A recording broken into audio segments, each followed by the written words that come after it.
से होंगे and welcome back to our weekly session.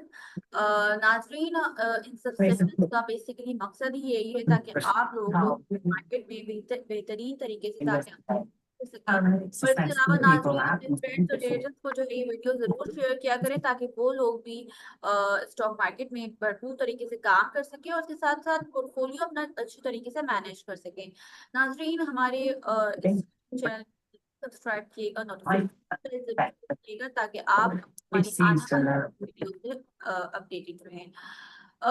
तो सबसे पहले मैं ये बताना चाहूँगी, आज जो है हमारे जो गेस्ट नाम वलीद सर है और he is business development executive at जो है Maidan wealth management and he is retail investor और इसके साथ ही is financial educator and technical analyst as well.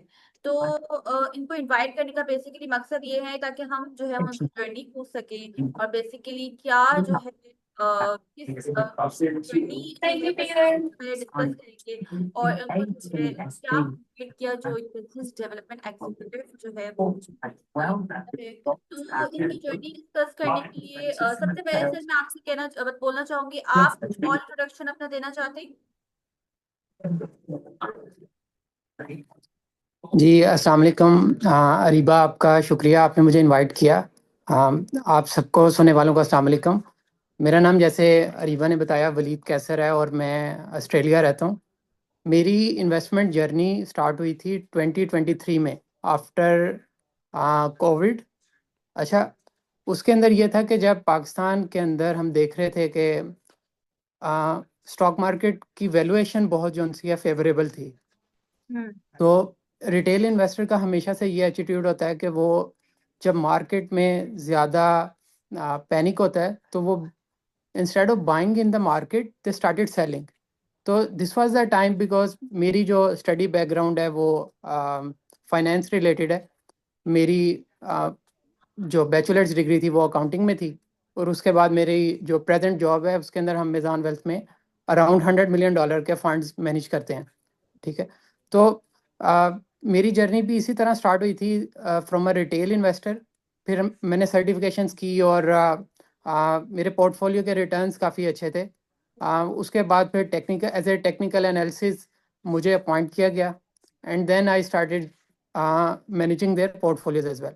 So basically जो मेन पॉइंट है यहाँ पे वो ये है कि आपने पहले अपने आप को ये देखना कि आप इन्वेस्टर हैं या ट्रेडर हैं।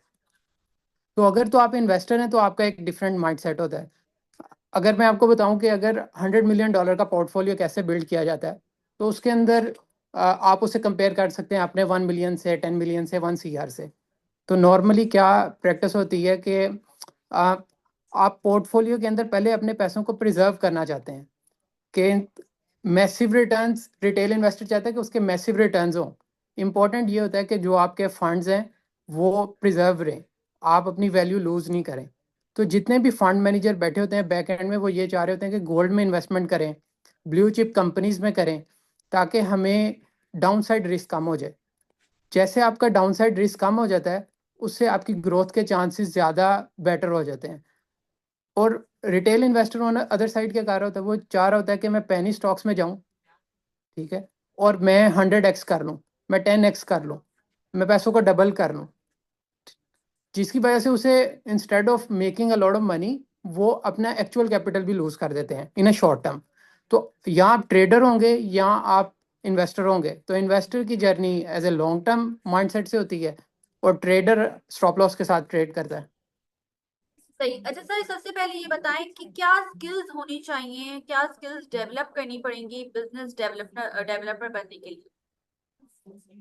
अच्छा, सबसे इम्पोर्टेंट चीज़ ये है कि आपकी फाइनेंस रिलेटेड स्टडीज़ हों। उसके बाद आपकी नेटवर्किंग करने की एबिलिटी ठीक होनी चाहिए, प्रेजेंटेशन स्किल्स अच्छे हों और आपको मार्केटिंग की नो हाउ हो।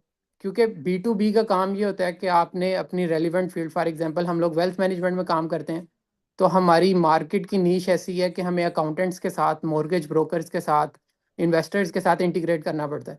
तो अगर आप में ये सलाहियत है कि आप नो को सुन सकते हैं, आप पैनिक नहीं करते इन टर्म्स ऑफ रिटर्न, के जब आपके रिटर्न अच्छे नहीं आ रहे और आपको क्लाइंट कॉल करके कहता है कि यार आपकी इन्वेस्टमेंट एडवाइजरी की वजह से हमारे रिटर्न काफ़ी हद तक लॉस में चले गए हैं, तो आपको आपके अंदर वो गट्स होने चाहिए कि आप उससे बेटर वे के अंदर कम्युनिकेट कर सकें, उसकी फ्रस्ट्रेशन को रिड्यूस कर सकें।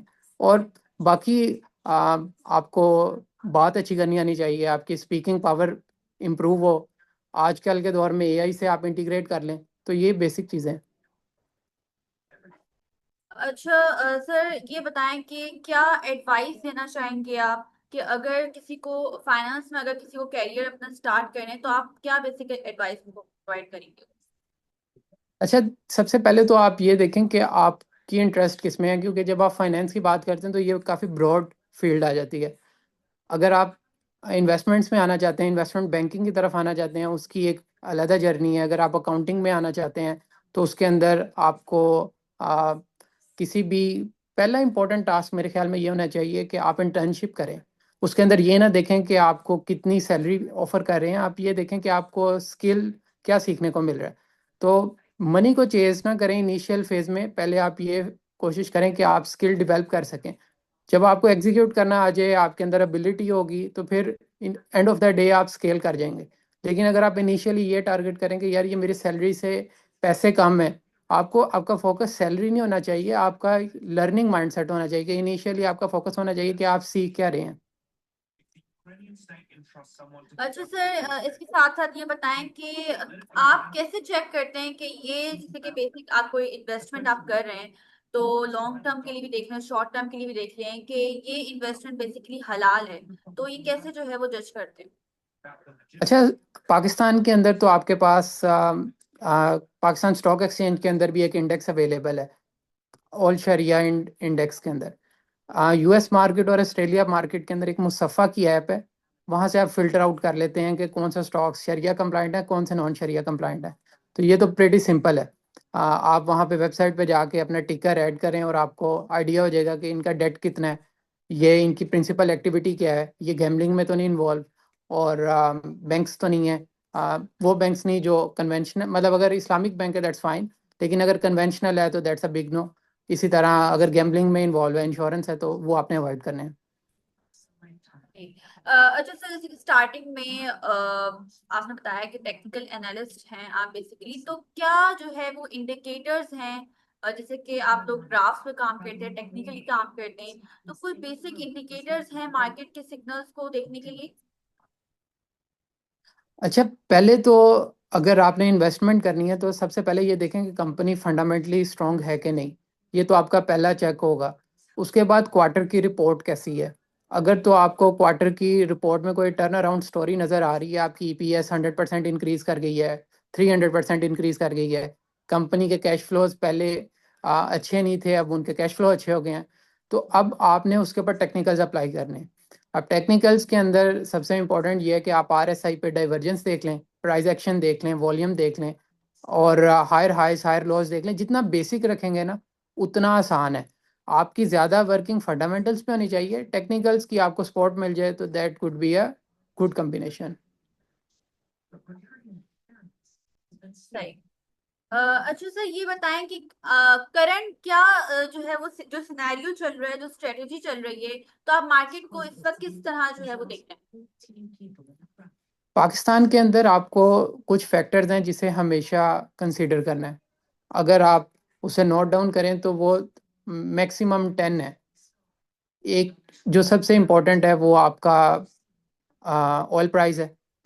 अगर पाकिस्तान में, क्योंकि हम ज़्यादा इंपोर्ट ऑयल करते हैं, तो जब ग्लोबली ऑयल की प्राइसेस ऊपर जाती हैं तो पाकिस्तान के अंदर उसकी वजह से इन्फ्लेशन आती है। जब इन्फ्लेशन आती है तो इकोनॉमी में डिसरप्शन होती है और उससे हमारी स्टॉक मार्केट भी अफेक्टेड होती है। तो पॉइंट वन ये है कि आपने कंसीडर करना है कि ऑयल प्राइसेस किस डायरेक्शन में जा रही हैं, तो ये आपका एक फर्स्ट चेकलिस्ट हो जाएगी। अच्छा, दूसरा ये है कि आपने ये देखना है कि इंटरेस्ट रेट क्या है। अगर तो लोअर इंटरेस्ट रेट हैं तो वो इकोनॉमी के लिए एक्सपेंशनरी फेज में इकोनॉमी जाती है, कंपनीज की अर्निंग्स इंप्रूव होती है, और कंस्ट्रक्शन सेक्टर ग्रो करता है, स्टील सेक्टर इवॉल्व करता है। तो आपने ये देखना है इंटरेस्ट रेट किस डायरेक्शन में है। अगर तो लोअर इंटरेस्ट रेट है that's a good sign. Third होता है आपका पाकिस्तान में पॉलिटिकल अनसर्टेनिटी। आप ये देखें कि ओवरऑल सिनेरियो पॉलिटिकल सर्टेनिटी वाला है या अनसर्टेनिटी वाला है। अगर तो अनसर्टेनिटी है तो despite of all the good factors आपकी कंपनी ज़्यादा बेटर रिटर्न्स नहीं देंगी इन टर्म्स ऑफ आपके गेंस जो स्टॉक मार्केट से आपने एक्सट्रैक्ट करने हैं। फिर चौथा फैक्टर आपका करंट अकाउंट आ जाता है। अगर तो आपकी एक्सपोर्ट ज़्यादा हैं, आपकी इंपोर्ट कम है, तो that's also a good factor. फिर उसके बाद आपकी टैक्स कलेक्शंस आ जाती हैं। अगर आप आ, जो टैक्स कलेक्ट कर रहे हैं वो ज़्यादा है और आपके एक्सपेंसेस कम है, तो ये एक अच्छा साइन है। लेकिन अगर आपकी इनकम कम है और आपके एक्सपेंसेस ज़्यादा हैं, तो दैट्स अ बैड साइन। इसी तरह आपके फॉरेन एक्सचेंज रिजर्व्स हैं। अगर आपके रिजर्व्स अच्छे हैं तो that's also a good sign. अगर रिजर्व्स अच्छे नहीं हैं, दैट्स अ बैड साइन। इसी तरह से आपकी कॉरपोरेट सेक्टर की अर्निंग्स पे डिपेंड करता है कि सीजनल बेसिस पे भी किसी क्वार्टर बहुत अच्छे रिटर्न्स आते हैं, कभी नहीं अच्छे आते।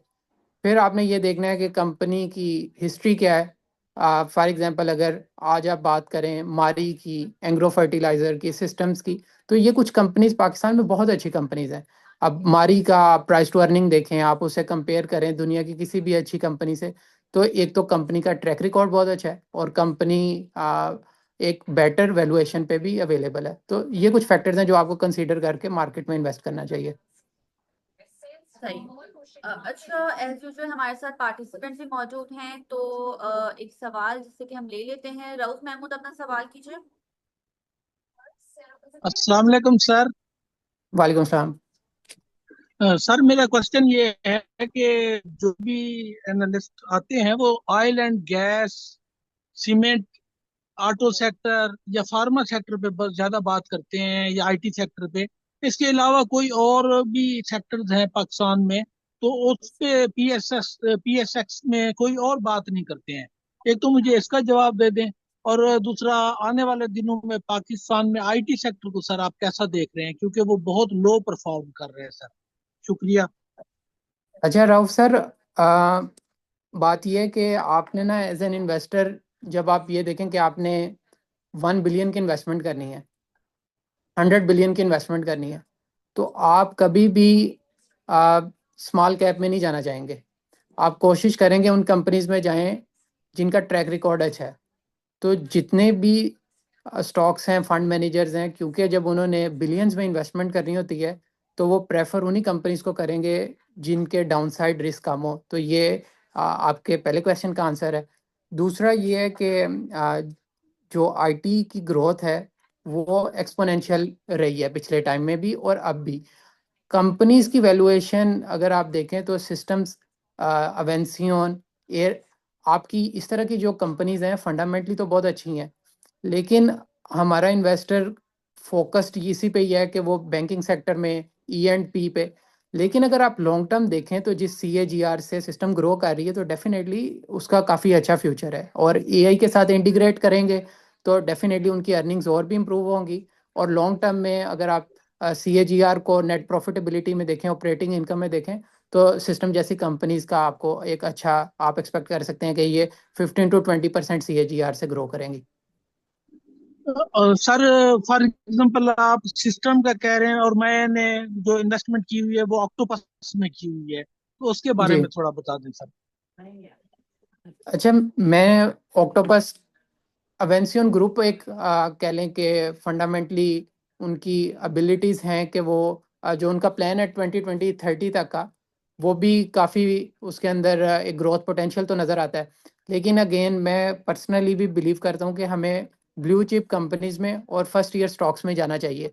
क्योंकि जो कंपनीज आपकी जब भी इन्वेस्टमेंट आएगी किसी भी सेक्टर में आती है, तो अगर ई एंड पी में ग्रोथ आएगी तो सबसे पहले मारी परफॉर्म करना शुरू करेगा। फर्टिलाइजर में आएगी तो फौजी फर्टिलाइजर, और फिर आपका एंग्रो फर्टिलाइजर आएगा। फिर इसी तरह अगर आईटी सेक्टर में ग्रोथ आएगी तो सबसे पहले सिस्टम, मैं आपको सिस्टम रिकमेंड नहीं कर रहा, लेकिन मैं सिर्फ आपसे अपना पर्सपेक्टिव शेयर कर रहा हूँ। बाकी मैं पर्सनली ऑक्टोपस और एवेंसियन में इन्वेस्टेड नहीं हूँ और मुझे ज़्यादा इस मैंने ऑक्टोपस को स्टडी भी नहीं किया। और फार्मा सेक्टर में देखें अगर, तो सरल का बता दें सर। शुक्रिया। अच्छा, सर्ल का देखें कि जब आपके पास एजीपी मौजूद है, हाइनून अवेलेबल है, तो आपने सर्ल में क्यों जाना है? क्योंकि उसकी अगर आप 4 फैक्टर्स को देखें ग्रोथ के पर्सपेक्टिव से, एक आप उसका रेवेन्यू देखें कि वो किस सीएजीआर से ग्रो कर रहा है। फिर आप उसकी ऑपरेटिंग इनकम देख लें, फिर नेट इनकम देख लें, ईपीएस देख लें, उसके बाद आप प्रॉफिटेबिलिटी रेशियोज में आ जाएं, वैल्यूएशन देख लें अंडर वैल्यूड है नहीं है। तो मेरा नहीं ख्याल कि एजीपी से या हाइनून से सल का कोई कंपैरिजन है। नहीं, ये लालच की वजह से सर आते हैं, ज़ाहिर है ग्रीड होता है कि भाई ये बढ़ जाएगा तो हमारा इन्वेस्टमेंट बढ़ जाएगा, या उसको कंपनी जो है ना लॉसेस खत्म करके प्रॉफिट में आ जाएगी, तो ग्रीड की वजह से होता है सर। जी राहुल भाई, इसके अंदर ये है ना कि आपको फोकस अपने स्किल सेट पे करना है, और जो आप जॉब या बिजनेस कर रहे हैं ना, वो आपका प्राइमरी फोकस होना चाहिए। जो इन्वेस्टमेंट है वो आप अच्छी कंपनीज में करें, ताकि आप अपने इंपॉर्टेंट टास्क को पहले प्रायोरिटी दे दें। नहीं तो अदरवाइज यही होगा कि आपका ये माइंडसेट होगा कि आपने पैसे डबल करने हैं। तो मार्केट के अंदर जो ईयरली आप रिटर्न एक्सपेक्ट कर सकते हैं 15 to 20% है, और 15 to 20% CAGR से अगर पैसा कंपाउंड होता रहे, तो वरन बुफे ने भी 20% CAGR से कंपाउंड किया है। तो आपको लॉन्ग टर्म देखना चाहिए। वही बात है ना कि ग्रीड और फियर से जितना अवॉइड करेंगे वो आपके लिए बेटर है। बहुत शुक्रिया sir, you are a very nice and very kind. Thank you. Thank you ji. Thank you. अच्छा, एक और सवाल ले लेते हैं। सलीम अहमद, अपना सवाल कीजिए। जी अस्सलाम वालेकुम। वालेकुम सलाम। जी मैंने ये पूछना था, बीएमएल बैंक मुकरमा में एकदम एक्टिविटी आई है और उसने ब्रेकआउट भी दिया है काफी अरसे बाद। तो इसका क्या आप देख रहे हैं, इसमें कोई न्यूज़ है या क्या कोई डेवलपमेंट है कोई और, या इसका रिजल्ट अच्छा आने की एक्सपेक्टेशन है? क्या वजह है इसमें जब से जो आपने एक्टिविटी आई है? आपने स्क्रिप्ट का क्या नाम लिया है? BML bank मुकरमा। अच्छा, सलीम भाई, अगर आप मेरे से जेनेरिक क्वेश्चन करें ना, ताकि मैं पर्टिकुलरली एक एक स्क्रिप्ट का इस तरह मैं आपको क्लियर आंसर नहीं दे सकूंगा। अगर मुझे पहले पता होता कि ये स्क्रिप्ट है, तो मैं थोड़ी सी उस पर वर्किंग कर लेता। लेकिन अगर आप मुझसे सेक्टर वाइज कुछ पूछना चाहें, या कोई फंडामेंटली या मतलब एक जेनेरिक टेक्निकल स्ट्रेटेजी क्या होनी चाहिए, अगर आप ब्रेकआउट का पूछ रहे हैं, तो अगर अच्छे वॉल्यूम्स लगें, डाइवर्जेंस आ जाए, और उसके बाद ब्रेकआउट लगना शुरू हो, तो वो एक अच्छा पैटर्न होता है। तो बैंकिंग में ओवरऑल आप क्या, आपका वो है बैंकिंग में कौन सा, मतलब बैंकिंग सेक्टर का आप कैसा देख रहे हैं अभी जून रिजल्ट्स में? देखें, बैंकिंग सेक्टर के अंदर आपको, जब आपके लोअर इंटरेस्ट रेट होते हैं ना, तो ज़्यादा बेटर परफॉर्म करता है आपका सीमेंट सेक्टर, या वो सेक्टर जो सिक्लिकल इन नेचर है। लेकिन जो पाकिस्तान की बैंकिंग सेक्टर है, उसके अंदर मेज़ान बैंक आपको ऑल सीजन परफॉर्म करता ही नज़र आता है। तो डिविडेंड यील्ड के लिए या लॉन्ग टर्म ग्रोथ के लिए आप as a company share holder के तौर पे इन्वेस्टेड, क्योंकि देखें ना, आपके जो इंटरनेशनल मार्केट में से भी अगर आप कंपेयर करें, एप्पल का वो रिटर्न नहीं है जो मेज़ान बैंक का रिटर्न है। तो अगर आप मेज़ान बैंक में इन्वेस्टेड हैं, जो मैंने अभी जितनी भी बातें की हैं, मैंने एक वो फ्रेमवर्क डेवलप करने की कोशिश की है कि आप फंडामेंटली सबसे सेक्टर वाइज सबसे अच्छी कंपनी को फिगर आउट करें। आपके पास फैसल बैंक आता है, आपके पास मेज़ान बैंक आता है। अगर आपको बहुत नो हाउ नहीं भी है ना, और आप इन कंपनीज में इन्वेस्टेड हैं, जब यहाँ पे आपने बाय ऑन डिप्स की है, तो that will be a good good thing to do. मेरी आवाज़ आ रही है आपको? जी सर, आपकी आवाज आ रही है। जी।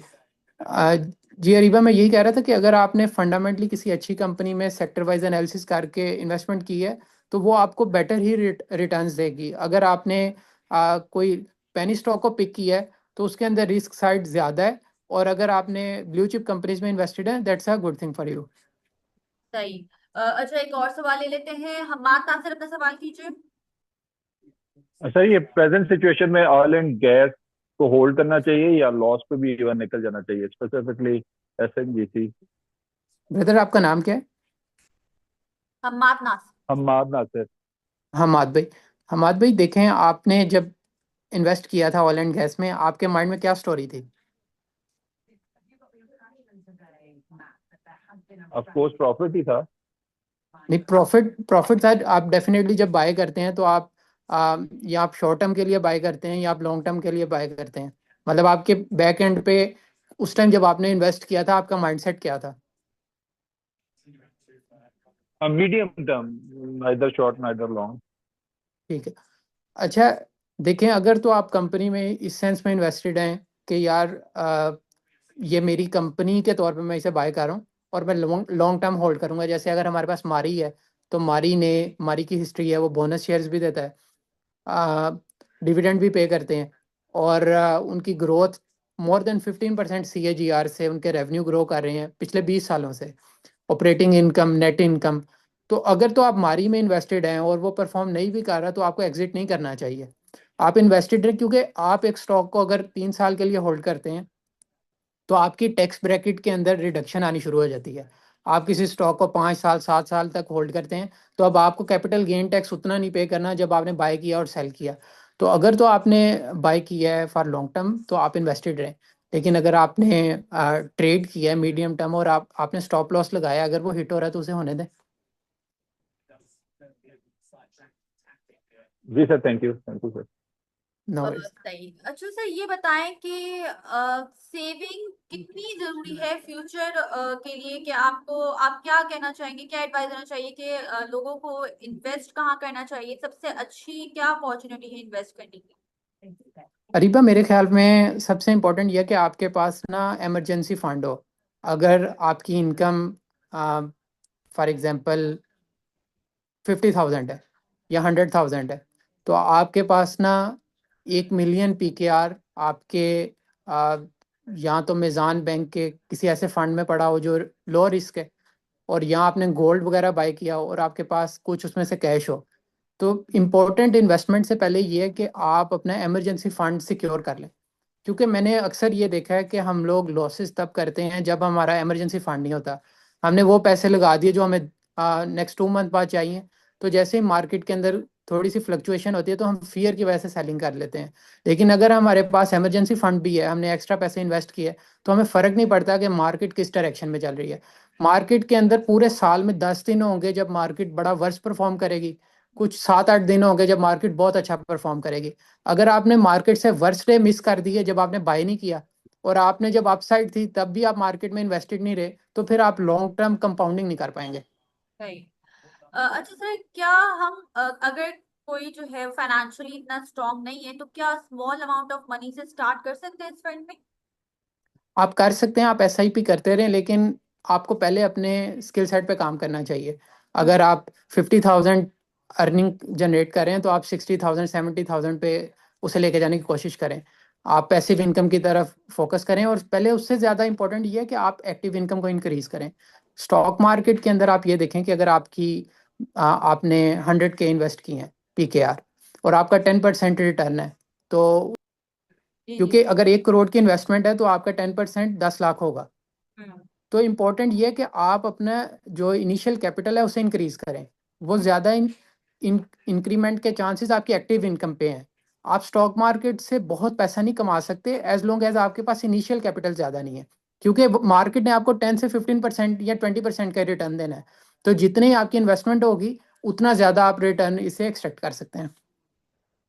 अच्छा सर, अभी की अपडेट के लिहाज से ये बताएं कि क्या जो है वो इस्लामिक फाइनेंस और शरिया कंप्लाइंट प्रोडक्ट्स में ज्यादा काम हो रहा है? आज शरिया कंप्लायंट की इंडस्ट्री ना इवॉल्व कर रही है। मेरी पर्सनल ऑब्जर्वेशन के अकॉर्डिंग ये 100% अगर आप कहें ना कि बिल्कुल कुरान और हदीस के अकॉर्डिंग है तो वो नहीं है, लेकिन ये एक जर्नी है जिसके अंदर डेवलपमेंट हो रही है। अगर आप दोनों साइड की एक्सट्रीम पोजीशन देखें तो वो एक वाइड है, लेकिन इम्पॉर्टेंट ये है कि आप सिस्टम में रहते हुए बेटर अपॉर्चुनिटीज़ की हंट करें, ताकि लोगों का फाइनेंस जेन्युइन इशू है, आप इसे इग्नोर नहीं कर सकते। तो लोगों के लिए आसानियाँ क्रिएट करने के लिए आपको डिफरेंट एवेन्यूज एक्सप्लोर करने चाहिए, ताकि अगर इस्लामिक बैंकिंग की एक बेसिक होगी तो ग्रेजुअली आपके जो बाकी अभी फैक्टर्स इसमें से एलिमिनेट होने वाले हैं वो भी हो जाएंगे। एक सवाल ले लेते हैं। नुमैर, अपने सवाल कीजिए। अस्सलाम वालेकुम सर। सर, क्या SSGC में इन्वेस्टमेंट करना चाहिए मीडियम टर्म के लिए? क्योंकि मैंने जब बाय किए मैंने अर्निंग देख के बाय किए, और इनके AGM भी मैंने अटेंड किया, लेकिन इनका जो एनुअल रिपोर्ट है वो 8 कॉपी नहीं मिला है ना, तो इसीलिए मैं 100% श्योर नहीं हूँ कि इसमें मीडियम टर्म रखना चाहिए इसको या नहीं। अच्छा थैंक यू ब्रदर, आपका सर। नाम क्या है? नोएर नाम है मेरा। नवेर भाई। नवेर भाई, मेरा जो काम है ना, मैं ऑस्ट्रेलिया के अंदर BDM का काम करता हूँ। ठीक है, business development manager, business development executive. उसके साथ मेरी साइड हसल है, इन्वेस्टमेंट करता हूँ, पोर्टफोलियोज को देखता हूँ, मॉनिटर करता हूँ। मैं पाकिस्तान के स्टॉक्स को, जो आपकी ब्लू चिप कंपनीज है, हम सिर्फ उन्हीं को फॉलो करते हैं, क्योंकि अगर हमने 10 मिलियन भी इन्वेस्ट करने हैं तो हम कभी भी ऐसे स्टॉक्स में नहीं जाएंगे जिनकी पीछे हिस्ट्री ना हो, जिसकी स्टोरी ना हो। तो मुझे तो ज़्यादा इसी का पता होगा, जो आपकी ब्लू चिप कंपनीज हैं, जो आपके सारे फंड मैनेजर्स होल्ड करते हैं, जिसके ऊपर हम लोग ब्लाइंडली ट्रस्ट कर सकते हैं। तो अगर आप पर्टिकुलरली किसी स्क्रिप्ट का पूछना चाहते हैं, आप मुझे मैसेज कर लें। मैं अपनी लिंक्डइन प्रोफाइल या इंस्टाग्राम की आप लोगों के साथ शेयर कर देता हूँ। आप उसमें जब भी आपका टाइम लगे आप मुझसे कम्युनिकेट कर लें। बहुत बहुत शुक्रिया sir, thank you. Thank you. Thank you. अच्छा सर, टाइम की लिमिट है। एक लास्ट सवाल मैं आपसे पूछूंगी कि पाकिस्तान की जो इकोनॉमी चल रही है, जो हम देख रहे हैं, जो एक जियोपॉलिटिकल टेंशन चल रही है ईरान और इजराइल के बीच में, तो इससे क्या रिटेल इन्वेस्टर्स को या जैसे कि आप बेसिकली टेक्निकल एनालिसिस को क्या अफेक्ट होता है बेसिकली? देखें, जो लोग भी मार्केट के अंदर लॉन्ग टर्म इन्वेस्टेड रहते हैं ना, जिनकी स्टोरी क्लियर है, प्राइमरी इनकम आ रही है, कैश फ्लोज, आपने आपने अपने आप को प्लान करना है। प्लान ये है कि सबसे पहले आपके पास इमरजेंसी फंड हो, उसके बाद आपके पास कुछ गोल्ड की क्वालिटी में थोड़ा बहुत गोल्ड आपके पोर्टफोलियो में हो। अगर रियल एस्टेट आप बाय कर सकते हैं तो आपके पास कुछ रियल एस्टेट हो। उसके बाद फिर आ जाती है स्टॉक्स। स्टॉक्स के अंदर आपके पास पहले तो ईटीएफ होने चाहिए। मिजान ईटीएफ है आपके पास, म्यूचुअल फंड्स हैं, आप म्यूचुअल फंड्स में जाएं। फिर आपकी आ जाती है ब्लू चिप कंपनीज। तो मैंने आपको जो प्रोसेस बताया उसके अंदर सबसे इंपॉर्टेंट चीज़ ये है कि आपके पास एक कैश फ्लो होना चाहिए, आपके पास इमरजेंसी फंड होना चाहिए। उसके बाद फिर आपके पास ईटीएफ की ऑप्शंस है, फिर म्यूचुअल फंड्स हैं, फिर स्टॉक्स हैं। तो आपने एज ए रिटेल इन्वेस्टर, अगर आप इस वजह से एग्जिट कर रहे हैं कि इसराइल और ईरान की वार हो रही है, तो अगर अगर आपने ये जो प्री रेक्विजिट हैं स्टॉक मार्केट में इन्वेस्टमेंट के वो फॉलो किए हो, तो आप इस अपॉर्चुनिटी को अवेल करें। जब मार्केट नीचे है, जैसे मैंने आपको पहले बताया कि अगर मार्केट के 10 दिन वर्ष हैं, आपने उसमें बाय नहीं किया, मार्केट के 10 दिन बहुत अच्छे हैं, उसके अंदर आप इन्वेस्टेड नहीं रहे, तो आप मार्केट में से मैक्सिमम रिटर्न नहीं ले सकते।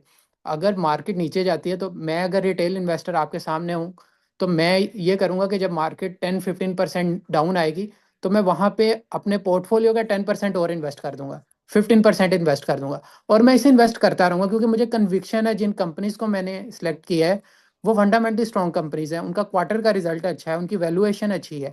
अब जितनी भी वो नीचे आएगी उसे मैं एज ए कंपनी ओनर के तौर पे बाय करता रहूंगा। बाय ऑन डिप्स का मेरा स्टैंस होगा, मैं एग्जिट नहीं करूंगा। बिल्कुल सही। अच्छा, एक और सवाल ले लेते हैं। नुमैर, अपना सवाल कीजिए। अस्सलाम वालेकुम सर। सर जैसे आपने बात की है ना कि आप ज़्यादातर ब्लू चिप स्टॉक स्टॉक को देखते हैं, तो मैंने एक अप पावर पे भी जो है ना इन्वेस्ट किया हुआ है। तो जी। जो अप पावर का जो बीवाईडी का जो परसेंटेज है, इनके अर्निंग में कितना, यानी हम एक्सपेक्ट करें कि मतलब इनके अर्निंग में कितना असर आएगा। और दूसरी ये कि इनका जो एक आप प्लांट है बेस का, क्या वो बिल्कुल खत्म हो गया अब, मतलब उनको वापिस यूज करेंगे वो नहीं? क्योंकि मैंने इनका बुक अभी तक नहीं पढ़ा है ना, ना ही कॉर्पोरेट ब्रीफिंग अटेंड किए हैं। अच्छा नवेर भाई, इसका ना मैं आपको एक जेनेरिक आंसर देता हूँ। आप स्टॉक मार्केट में अगर पीएसएक्स की बात करें तो 500 से ज़्यादा कंपनीज लिस्टेड कंपनीज हैं, ठीक है। हर एक कंपनी के ना बैक एंड पे कोई स्टोरीज हैं जो चल रही हैं। आप एक एक स्क्रिप्ट को उठा लें, आप उसकी स्टोरीज को फॉलो करते रहें, आप कभी भी ज़्यादा पैसे नहीं जनरेट कर पाएंगे। आपके पैसे जनरेट तब होंगे जब आप एक, फॉर एग्जाम्पल ये ब्लू चिप कंपनी है ना, और आपने ओवरऑल इसकी देख लिया कि अगर जैसे आप कह रहे हैं कि इनकी BYD से कोलेबोरेशन है, आपको पता है कि यार जो इलेक्ट्रिसिटी प्रोड्यूस करने वाली कंपनीज हैं IPPs, इनका आपको फ्यूचर अच्छा ब्राइट नज़र आ रहा है। आपने पहले इनिशियल इनकी वैल्यूएशन भी देख ली है, आपने कैश फ्लोज भी देख ली हैं, और आपने देख लिया कि कोई रेगुलेटरी या रिस्क ज़्यादा नहीं है। आप एक दफ़ा इन्वेस्टेड हैं तो फिर आप इसमें इन्वेस्टेड रहें, ठीक है। जो इवेंट्स होंगे ना मार्केट में, आप कोई बिजनेस भी करते हैं ना, तो आपको डेली बेसिस पे कोई ना कोई रिस्क होते हैं, कोई ना कोई न्यूज़ ऐसी ब्रेक होगी जब मार्केट के अंदर भी आपको फ्लक्चुएशन नजर आएगी और आपके बिजनेस के अंदर भी नजर आएगी। तो एक दफ़ा आपने डिसाइड कर लिया है, एक कंपनी को सिलेक्ट कर लिया है, अगर आपको लगता है ये ब्लू चिप कंपनी है, मिजान बैंक भी होल्ड कर रहा है, फैसल बैंक भी होल्ड कर रहा है, सारे इन्वेस्टर्स फाइनेंशियल इंस्टीट्यूशंस भी होल्ड कर रहे हैं, तो अगर आपने एक दफ़ा बाय कर ली है, आपने टारगेट सेट कर लिया यार मैंने 20% प्रॉफिट इसे एक्सट्रैक्ट करना है, जब 20% जब तक नहीं हो रहा आप बाय करें और उसे होल्ड करें। बाकी जो न्यूज़ आती है मार्केट में कई स्क्रिप्ट पे आएगी, आपको कोई बहुत अच्छी न्यूज़ मिलेगी, कोई बहुत अच्छी कोई बहुत नेगेटिव न्यूज़ मिलेगी, लेकिन अगर आप ऐसे jump in jump jump out करते रहेंगे तो आप रिटर्न्स नहीं एक्सपेक्ट कर पाएंगे। ये मैं आपको एक जेनेरिक आंसर दे रहा हूँ, और हबको और BYD की इंटीग्रेशन और ये सारी चीज़ें मैं इस तरह इंडिविजुअली मैं हबको को फॉलो नहीं कर रहा। थैंक यू सर, बहुत बहुत शुक्रिया सर। No worries. अच्छा सर, लास्ट में सेशन को रैप अप करते हुए कोई एडवाइस आप बेसिकली देना चाहेंगे जो लोग जो है, अगर कोई वेल्थ मैनेजमेंट कंपनी बेसिकली जो है वो ढूंढ रहा है, तो क्या एडवाइस देंगे, क्या बेस्ट चीज होती है? आपने अगर किसी भी कंपनी जो आपको फाइनेंशियल मैनेजमेंट की सर्विसेज प्रोवाइड करती हैं, तो आपने सबसे पहले ये देखना है उनकी फ़ी क्या है, फ़ी स्ट्रक्चर क्या है। अगर कोई म्यूचुअल फंड चार्ज कर रहा है 2%, और अगर मैं मिज़ान ETF की बात करूँ तो वो 0.50% चार्ज कर रहा है, तो आपको सबसे पहले ये देखना है कि आप कम फी स्ट्रक्चर वाले पे जाएं, ताकि जितनी आपकी फी स्ट्रक्चर कम होगी आपकी प्रॉफिटेबिलिटी और आपकी कंपाउंडिंग उतनी ज़्यादा होगी। फिर आप ये देखें कि उनका फंड का साइज़ क्या है, कंपनी की वर्थ क्या है, और कंपनी की ब्रांडिंग कैसी है। अगर फॉर एग्जांपल कोई भी XYZ कंपनी है या फंड है, उसके अगेंस्ट एक कंपनी ऐसी है जैसे फैसल बैंक है, मिज़ान बैंक है, इनके फंड्स हैं, तो आप डेफिनेटली उसके ऊपर ट्रस्ट कर सकते हैं। तो पहले तो ये आपने मेक श्योर करना है कि फंड की फ़ी स्ट्रक्चर क्या है, फिर उनकी होल्डिंग्स कैसी हैं, उसके बाद उस फंड को जो ऑन करते हैं उनकी क्वालिफिकेशन कैसी है, CFA है नहीं है, कितने लोगों की टीम है, उनके उनके प्रीवियस रिकॉर्ड कैसा है, उसका CAGR क्या है। सबसे इंपॉर्टेंट ये है कि पिछले 10 साल से अगर फंड एग्जिस्ट कर रहा है तो उसने क्या ग्रोथ दी है ना। तो that's some of the factors जो आपको कंसीडर करने हैं।